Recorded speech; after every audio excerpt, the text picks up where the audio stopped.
Okay, so in this video, we're going to look at the conditional formatting regarding the data bars and the color scales. Now, what I want to do here is create sort of like what they call in the business environment a heat map. In Excel, they call this color scales. And what I want to do is make it so where I take all of these numbers, all of our regular numbers here, and what I want to make it do is for the most high number, so for the highest number in this range, I want that to be like a dark green. And for the lowest number in this range, I want it to be a very, very, very light green, almost white almost.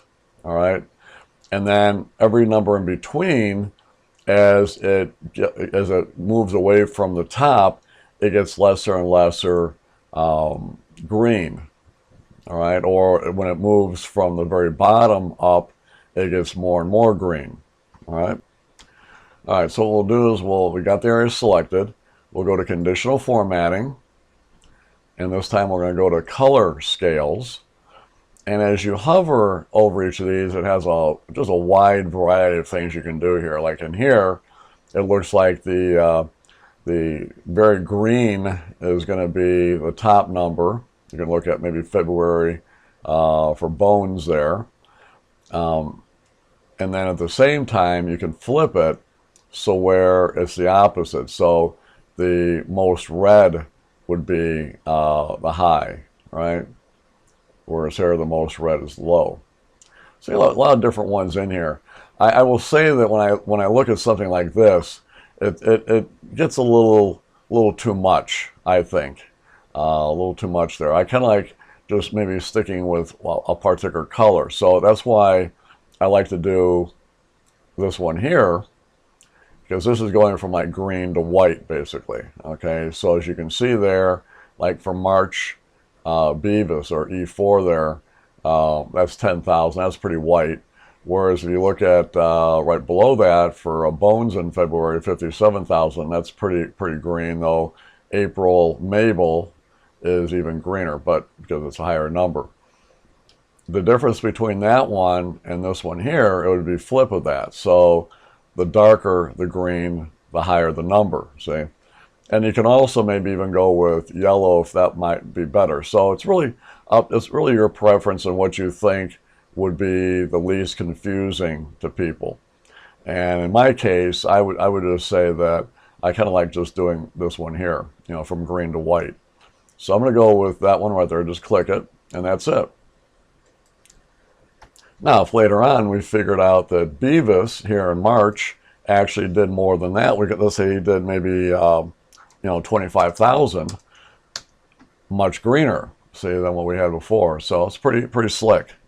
Now another format that we have is something called data bars. And what we're going to do here is we're going to take these numbers here, these totals, and actually put a horizontal bar in the background that will be, as far as its width goes, will be relative to the value of that number in comparison to all the other ones. So the biggest number will get the widest bar, the smallest number will get the shorter bar. So it's just a great way for people to look at it and see where the big number is right off the bat, you know, which row that is. So here's how it works. You select the area, you go to conditional formatting, go to the data bars, and you got all these different ones you can go with here. So I'm going to go with this one right here for the green, right? So I click that, and that's it. So what you're looking at here is that at a glance, you know, this to be a pretty big number, this one and this one to be pretty big, and then all the other ones are going to be less wide and, you know, based on their value. So it's a pretty quick and easy way to see what's going on there. So that's pretty cool. Now, what you could also do is just put the bar into its own cell if you wanted to, instead of having it in here. All right, so I'll show you the alternative here. So the way we would do this is we go back to this first cell, which is Emil's row. And I'm going to put a formula in there that will actually pull this value over into here. So that's the first thing we need to do. So I'll do equal. I'll click onto that cell, hit the enter key. Then I'll go ahead and I'll copy that all the way down to here. Okay. Now while it's selected, I'll go back into conditional formatting, go to my data bars here, and I'll pick some really thick looking color, something that really stands out. All right. So I click onto that. Now you might say, well, okay, so what? Well, now what we're going to do is we're going to modify this so that the value doesn't show in the cell, but only the bar.